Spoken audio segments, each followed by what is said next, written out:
आज हम बात करेंगे एक बार फिर से हरियाणा की।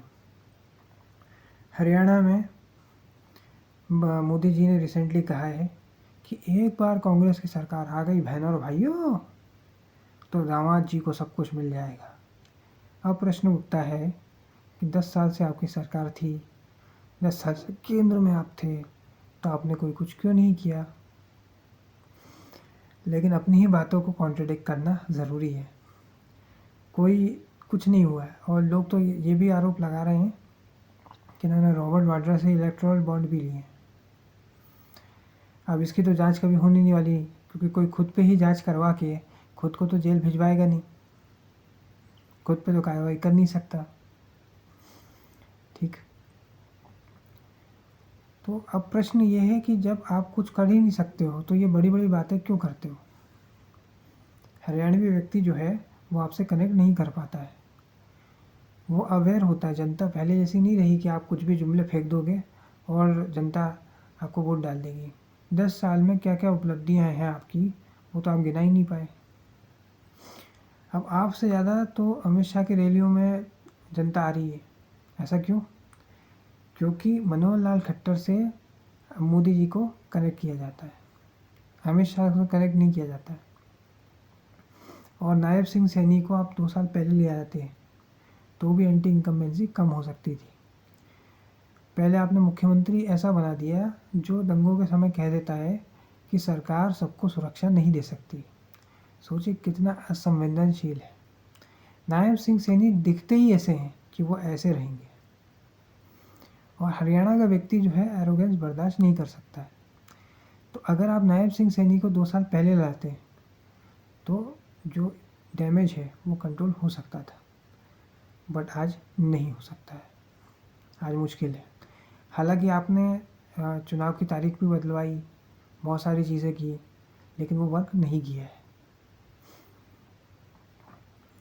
और आप अपनी उपलब्धि भी गिना नहीं पा रहे हो, वो डबल इंजन सरकार की बातें कर ही नहीं रहे हो, क्योंकि आपको भी पता है कि काम कुछ हुआ ही नहीं है। और किसान पे जो आपके ही नेता ने एक बात बोली है, उससे हरियाणा में वैसे भी डैमेज हो चुका है। गांव में आपका वोटर है नहीं, शहरों पर आप फोकस करोगे नहीं, क्योंकि सिटी वाला तो आपके हिसाब से ये है ना कि हमको वोट डालेगा ही मिडिल क्लास, तो इन पर फोकस क्यों करें? ये एक सबसे बड़ी दिक्कत है।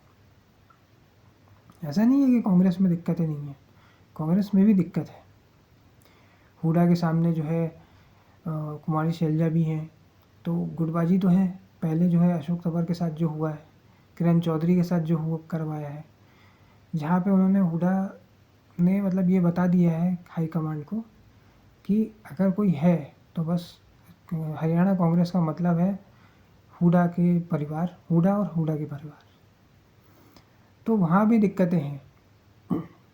लेकिन जहाँ भाजपा जो है जिस जैसी बातें कर रही है वो खुद को ही कॉन्ट्रडिक्ट कर रही है। और अगर आप चुनाव से पहले अगर कुछ आपको करना है तो जनता से माफ़ी मांग लो, और जो आपने एरोगेंस दिखाई है, जो आपने गलतियाँ की है।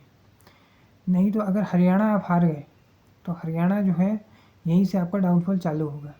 2013 में जब भाजपा का एकदम हाइप आई थी तो रेवाड़ी नाम की जगह थी, वहाँ पे मोदी जी की रैली हुई थी। और क्या रैली हुई थी! उस ज़माने में वैसे यूट्यूबर्स नहीं थे, वैसे फ़ोन कैमरास नहीं होते थे फ़ोन के कि लोग वीडियो निकाल के यूट्यूब पे डालें, फेसबुक पे डालें। लेकिन इन्होंने ऐसी रैली की थी कि लोग जयकारे लगा रहे थे। इनके खुद के कार्यकर्ता भी नहीं थे, लेकिन तब भी जयकारे लगा रहे थे। इसलिए अगर आप हरियाणा हार गए तो अब लोग सोच रहे हैं कि छोटा राज्य है, कुछ कर नहीं सकता। हरियाणा में वो पोटेंशियल है कि वो सिंगापुर भी बन सकता है। छोटा राज्य है तो ज़्यादा आसानी से प्रशासन कर सकते हैं, सरकार आसानी से चल सकती है। यूपी का वैसा परसेप्शन नहीं है, तो हरियाणा में बहुत पोटेंशियल है। गुजराती लोग जो है कभी भी मेडल नहीं ला सकते, हरियाणवी व्यक्ति ला सकता है। हरियाणवी व्यक्ति सेना में जाता है, लेकिन आपने ब्लंडर कर दिया है वहाँ पे, आप अग्निवीर ले आए। तो अग्निवीर से थोड़ा सा हतोत्साहित किया गया है हरियाणा के युवा को, क्योंकि उनमें हाई एनर्जी होती है पंजाब हरियाणा वालों में। तो जब वो कुछ नेगेटिव भी करेंगे तो उसमें भी हाई एनर्जी रहेगी। इसलिए जो अग्निवीर है ये एक गेम चेंजर है, जो एक बहुत बड़ा ब्लंडर है जो आपने कर दिया है। अब कुछ ज़्यादा तो बचा नहीं है और आप अपनी एरोगेंस के लिए माफ़ी मांग नहीं सकते हरियाणा की जनता से। तो हरियाणा की जनता में चाहती है कि एक विनम्रता हो जाए सरकार में। अगर सरकार में एक विनम्रता नहीं है तो काम नहीं बनने वाला आपका।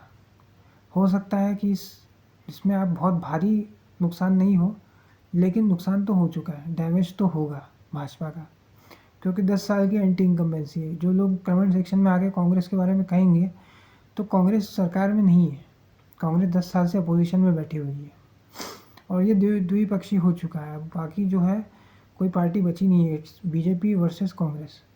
और बीजेपी डमी कैंडिडेट में तिकड़मबाजी भिड़ाकर नहीं चल सकती, क्योंकि जनता समझ जाती है कि आप डमी कैंडिडेट क्यों खड़े कर रहे हो। अब मोदी जी ने हिसार में रैली करी, उसमें कैंडिडेट जो था भाजपा का उसको ये बुलाए भी नहीं, सेम स्टेज पे नहीं किए, इन्होंने ये नहीं कहा कि इस कैंडिडेट को वोट डालिए। तो आप समझ सकते हैं कि कितना डिवाइड है भाजपा के अंदर ही। राव इंद्रजीत सिंह भी अच्छा कर रहे हैं, वो भी ऐसे हैं, लेकिन उसका भी एक इम्पैक्ट नहीं दिख रहा है कि उससे कुछ फ़ायदा होगा।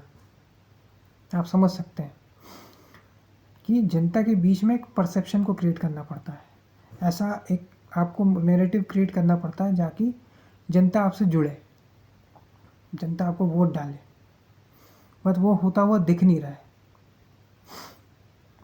तो गुरुग्राम में अब कौन जीतेगा, जब ऐसी कोई 5 सीटें हैं जहाँ पे भाजपा जीतेगी जीतेगी, ये भी आज के डेट में कोई आपको बता नहीं सकता है। इतना सारा कन्फ्यूजन है वोटर के दिमाग में। और बड़े बड़े नेता जीतेंगे हारेंगे वो उसकी भी कोई गारंटी नहीं है, क्योंकि आपने जो मुख्यमंत्री 2014-19 में बनाया था उसने पूरा कचरा कर दिया है। 2019 में भी आपकी गठबंधन सरकार आई थी, सिंगल लार्जेस्ट पार्टी थी, आपको बहुमत नहीं मिला था, इसलिए पहले ही सजग होना ज़रूरी था पार्टी का। लेकिन पार्टी ये चाहती थी कि अगर कोई अच्छा नेता आ गया तो हमारे लिए ब्लंडर हो सकता है, कल को वो शीर्ष नेता से बड़ा हो सकता है या उनके बराबरी का हो सकता है, इसलिए वो हमेशा ऐसा नेता को चुनते हैं जिसको कोई नहीं जानता है। महाराष्ट्र में भी इन्होंने अपने ही नेता को उप मुख्यमंत्री बना के उसकी इंसल्ट की, ताकि वो दूसरी बार बनते तो तीसरी बार भी बनते, और तीसरी बार बनते तो लोग कहते हैं कि देवेंद्र को नरेंद्र की जगह पर बैठा दो, मोदी जी को रिप्लेस कर दो। ये पॉसिबल था नहीं। तो भाजपा को समझना चाहिए था कि इनको जो वोटर है वो गांव में अब बचा नहीं है, अब वो शहरों में। तो गुरुग्राम, रोहतक, हिसार, यहाँ पे ज़्यादा फोकस करना चाहिए, लेकिन यहाँ पे फोकस नहीं किया गया। तो अब देखना यह है कि कांग्रेस ऐसा श्योर शॉर्ट विक्ट्री लेगी, 50 सीटें सीधे सीधे आ जाएंगी, या हंग असेंबली रहेगी, या त्रिशंकु रहेगी। ये कहना भी बहुत मुश्किल है, क्योंकि जो फ्लोटिंग वोटर है जो एकदम शांत रहता है वो अभी बाहर आके बोलेगा नहीं, तो वो अपने अंदर अंदर लिया हुआ है, और वो फिर वोटिंग के दिन ही बताएगा, या हो सकता है वोट करने के बाद बताए या नहीं भी बताए। तो आज की डेट में आप ये नहीं बोल सकते कि ये 5 सीटें हैं तो इन 5 सीटों में कौन जीतेगा, भाजपा या कांग्रेस। आज आप ये नहीं बता सकते हैं कि गुरुग्राम में कौन जीतेगा, भाजपा या कांग्रेस। तो ये समझना बहुत मुश्किल है। आप कमेंट सेक्शन में लोग आ जाएंगे कि तुम तो भाजपा के अगेंस्ट में बोले, नहीं कांग्रेस के भी अगेंस्ट में बोले, फिर से वीडियो रिपीट करके देखिए। तो गठबंधन जो संगठन होता है उसमें कई सारी समस्याएं होती हैं, कांग्रेस की भी हैं, भाजपा की भी है। अब जो दूसरे पार्टी से आपने लोगों को लेकर आए हो उनकी एक महत्वाकांक्षा रहेगी, जब उनकी वो महत्वाकांक्षा पूरी नहीं होगी तो आज नहीं तो कल प्रॉब्लम होगा आपको, जैसे आपको पंजाब में भी हो रहा है कि आप कई सारे लोगों को लेकर आ चुके हो। अब वो आपस उनको चाहिए कि हमको राज्यसभा भेज दो, हमको वो लोकसभा भेज दो, उनका एक उनको सीएम बनना है, तो वो एक हमेशा रहेगा, एक महत्वाकांक्षा सबकी रहेगी। और जब वो महत्वाकांक्षा नहीं होगी पूरी तब वो वापस दूसरी पार्टी में चले जाएंगे या अपनी पार्टी बना लेंगे।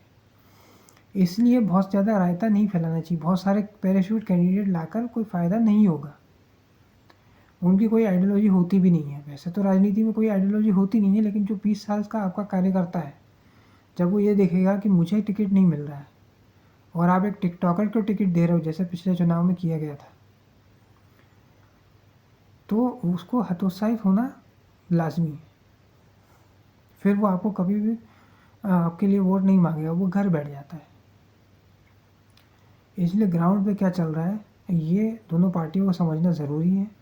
खैर अब तो कुछ बचा नहीं है, अब तो सीधे वोटिंग ही होगी और फिर रिज़ल्ट आएगा 8 तारीख को।